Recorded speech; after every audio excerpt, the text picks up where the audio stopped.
অনেক হয়েছে।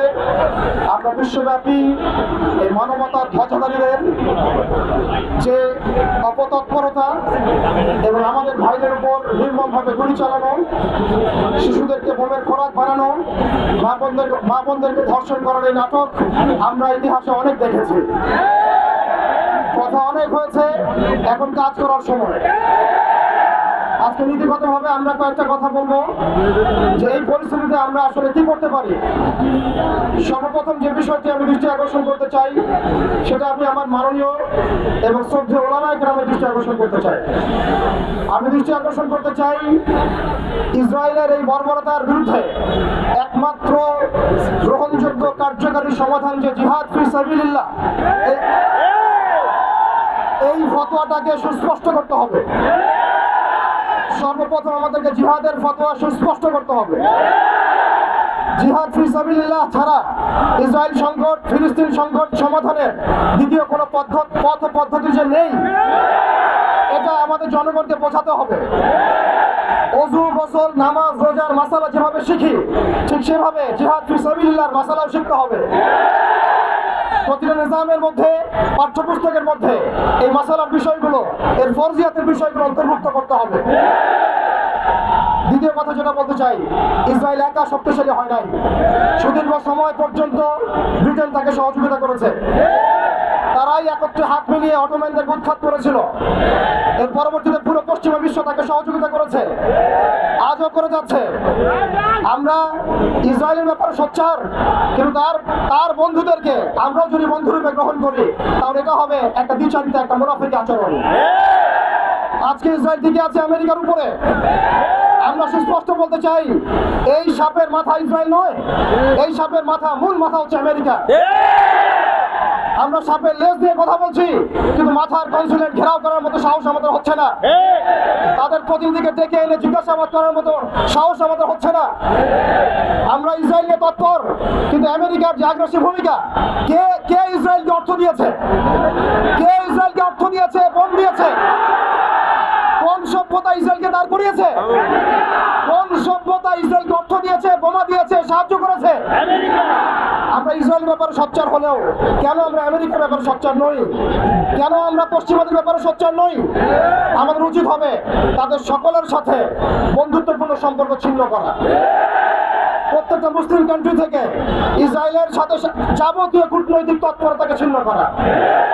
শুধু তাই নয়, আরেকটা বিষয় আছে, আমরা মৌলিক ইসরায়েল সম্পর্কে সচেতন। আমাদের বাড়ির পাশে নতুন একটা ইসরায়েলের জন্ম হয়েছে, এই ব্যাপারে আমরা সচেতন নই। আমরা দেখলাম তারাবির নামাজে মসজিদ ভাঙা হলো, হোলি উৎসবের নামে মুসলিমদেরকে নির্মমভাবে রাস্তার মধ্যে পেটানো হয়েছে। তারা একটা অনিবার্য যুদ্ধ আমাদের উপর চাপিয়ে দেওয়ার চেষ্টা করছে। আমরা যতই ভালো মানুষ হতে চেষ্টা করি না কেন, আমরা এই কনফ্লিক্ট এড়াতে পারবো না। ইতিহাস আপনারা পরে দেখবেন আমরা এড়াতে পারি নাই। আমরা যতই ভালো এবং সুশীল সাজার চেষ্টা করি না কেন, যতই তাদের তন্ত্রমন্ত্রের পূজা করার চেষ্টা করি না কেন, যতই তাদেরকে সন্তুষ্ট করার চেষ্টা করি না কেন, তারা পশ্চিমকালেও আমাদের উপরে অনিবার্য যুদ্ধ থেকে ফিরে থাকবে না ইনশাআল্লাহ। অতএব আমাদের উচিত আমাদের জায়গা থেকে প্রস্তুতি গ্রহণ করা। এখন আমরা কি প্রস্তুতি গ্রহণ করতে পারি এটা আপনারা সবাই জানেন। আমাদের মূল প্রস্তুতি ইমানের প্রস্তুতি, আমলের প্রস্তুতি, তাজকিয়ার প্রস্তুতি, অর্থনৈতিক প্রস্তুতি, এবং সবচেয়ে বড় কথা, বাংলাদেশকে যতদিন পর্যন্ত আমরা একটা মদিনা রাষ্ট্র হিসেবে কায়েম করতে পারবো না, ততদিন পর্যন্ত আমরা রাষ্ট্রীয়ভাবে এই সমস্যার সমাধান করতে পারবো না। একজন ব্যক্তি কখনো রাষ্ট্রের বিরুদ্ধে যুদ্ধ করতে পারে না, একজন ব্যক্তি কখনো রাষ্ট্রের বিরুদ্ধে যুদ্ধ করতে পারে না। কিন্তু বাংলাদেশ যদি একটা ইসলামী রাষ্ট্র হয়, পরিপূর্ণ ইসলামী রাষ্ট্র ব্যবস্থার দিকে আমরা যেতে পারি, ইনশাআল্লাহ আমরা আন্তর্জাতিক মহলে চাপ সৃষ্টি করতে পারবো। তাই নয়, আমাদের IMF এর বিপক্ষে আমাদের ইকোনমিক সিস্টেম দাঁড় করাতে হবে, ওয়ার্ল্ড ব্যাংকের এগেইনস্টে আমাদের ব্যাংকিং সিস্টেম দাঁড় করাতে হবে। ওদের ইউনাইটেড নেশনস ফেল করেছে, ওদের মানবতার সংগঠনগুলো ফেল করেছে, এইগুলো এগেইনস্টে আমাদের ঐক্যবদ্ধ প্ল্যাটফর্ম নিয়ে আসতে হবে। এই জন্য অবশ্যই আমাদেরকে একটা ইসলামিক রাষ্ট্রের দিকে যেতে হবে। প্রিয় ভাইরা, এখন কথা বলার সময় নয়, কাজ করার সময়। আমাদের শেষ করছি আমি, আমাদের চোখের পানি তাদের কোনো প্রয়োজন নাই, আমাদের মায়া কান্নার গাজাবাসীর কোনো প্রয়োজন নাই।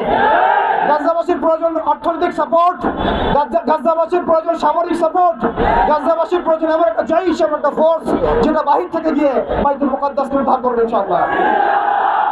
আর আপনারা ভবিষ্যৎবাণী শুনে রাখবেন, ইনশাআল্লাহু আযজা ওয়া জাল আল্লাহ রাব্বুল আলামিনের এই বান্দাদের মধ্যে এমন একটা জৈশ, এমন একটা দল আল্লাহ পাক সৃষ্টি করে দিবেন ইনশাআল্লাহ। যেই দল, যেই জৈশকে পৃথিবীর কোনো সেনাবাহিনী থামাতে পারবে না ইনশাআল্লাহ।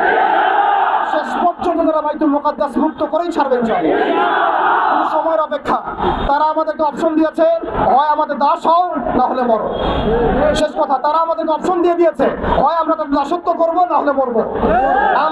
আমরাও বলে দিচ্ছি, আমরা দাসত্ব করবো না, আমরা হয় শহীদ হব অথবা স্বাধীনতা ছিনিয়ে নিয়ে আসবো ইনশাআল্লাহ।